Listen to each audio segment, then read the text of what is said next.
Imagine this. You go to work, save up for exactly 3 years, and walk away with the keys to your own home. Sounds like science fiction, right? But for the previous generation, that was just reality. Back then, a typical house cost about 3 times the average annual income, a gold standard that allowed the middle class to build a life without being crushed by debt. But forget about that. Those days are gone. For the first time in its 21-year history, the Demographia 2025 report just confirmed a brutal truth. Not a single major city in the world is considered affordable anymore. Period. So what actually killed the dream of owning a home? In the next 10 minutes, we are breaking down the hidden mechanism behind it, who benefited from it, and why ordinary workers got crushed first. This is simple but surprising.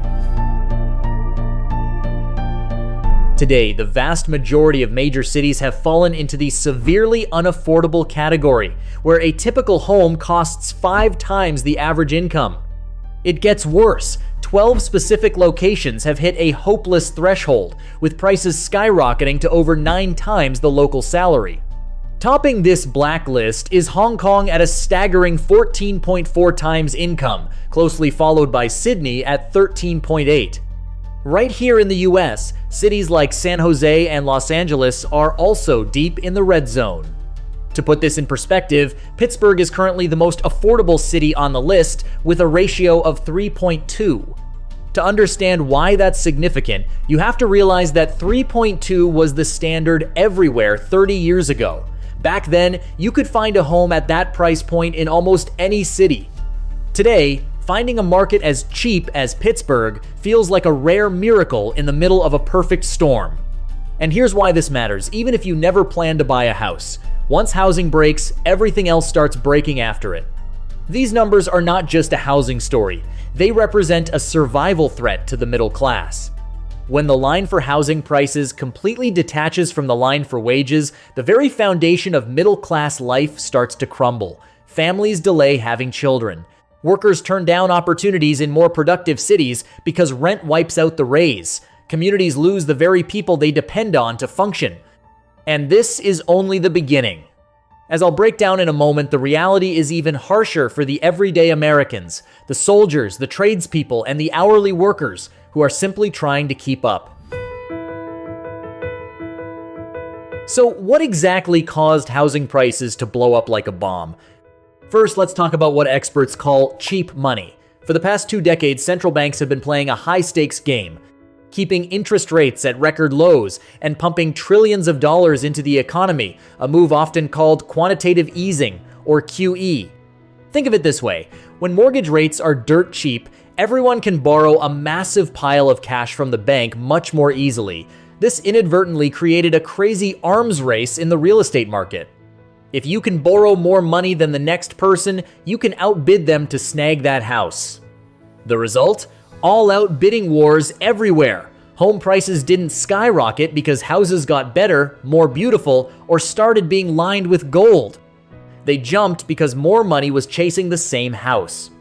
This flood of money turned ordinary homes into a massive financial bubble, where the value is inflated to a ridiculous level. But keep in mind, low interest rates and cheap money are only half the story. Alright, and here is the other half of the story. Housing isn't just a place to live anymore, it's become a money-printing machine for global investors. Look at the math. When mortgage rates are at 3%, but home prices are climbing by 7% every year, buying a house isn't just about putting a roof over someone's head. It's an unbeatable deal. The ultra-wealthy, big corporations, and massive investment funds have more cash than ever. And when they have that kind of money sitting around, they don't go out and buy more hamburgers, they go out and scoop up assets. Out of everything they could buy, like stocks or fine art, housing is the perfect target. Why? Because it's a basic necessity that everyone needs, it's incredibly easy to rent out, and banks love using it as collateral for more loans. When these big players jump into the game with bottomless pockets, they inadvertently wipe out any chance for regular families to compete. In today's market, people aren't just shopping for a home. They are in a bidding war against financial giants just to secure a place to sleep. Why isn't more housing being built when everyone knows there's a massive shortage? The bitter truth is that supply is being intentionally choked off. Just look at the maze of zoning laws, height restrictions, and endless approval processes. A city can say it needs more housing on Monday and then spend the next 5 years making sure almost none gets built. At this point, home prices don't reflect the cost of bricks or steel anymore. They reflect an artificial scarcity created by policy. Then there's the NIMBY syndrome, not in my backyard.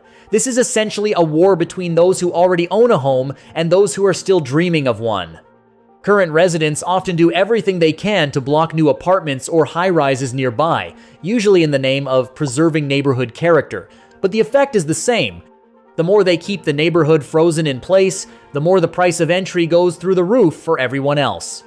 The situation has gotten so bad that countries like Japan and New Zealand have stepped in to strip local governments of some of their power, forcing cities to open up for new construction.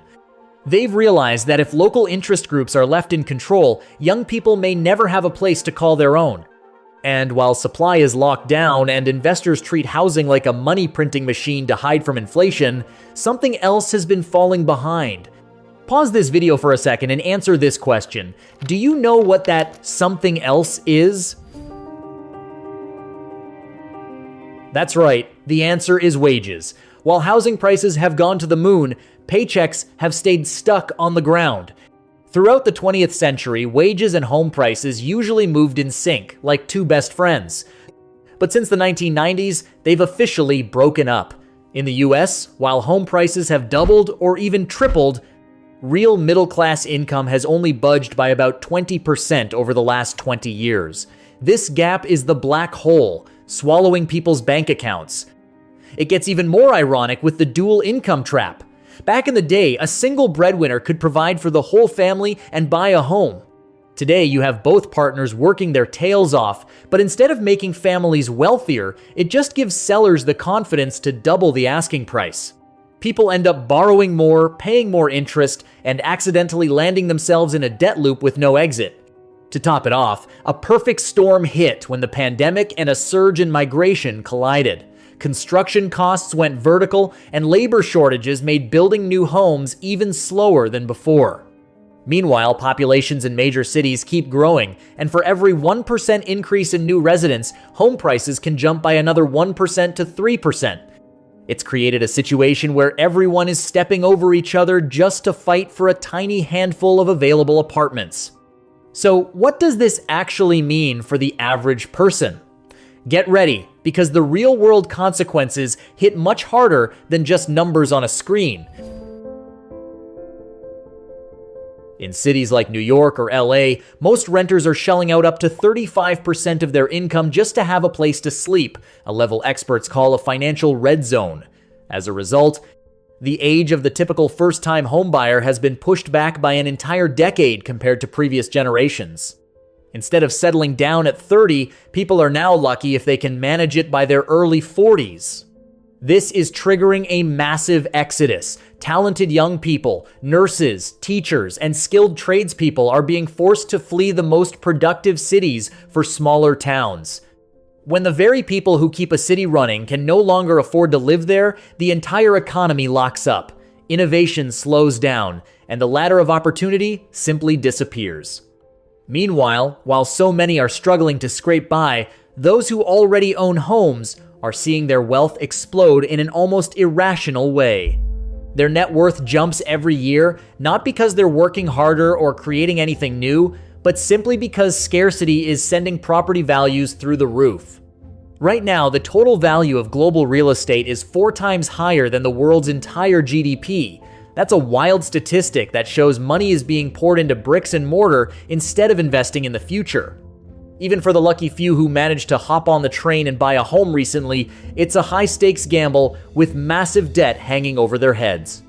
In this environment, it only takes one small economic shock for everything to come crashing down.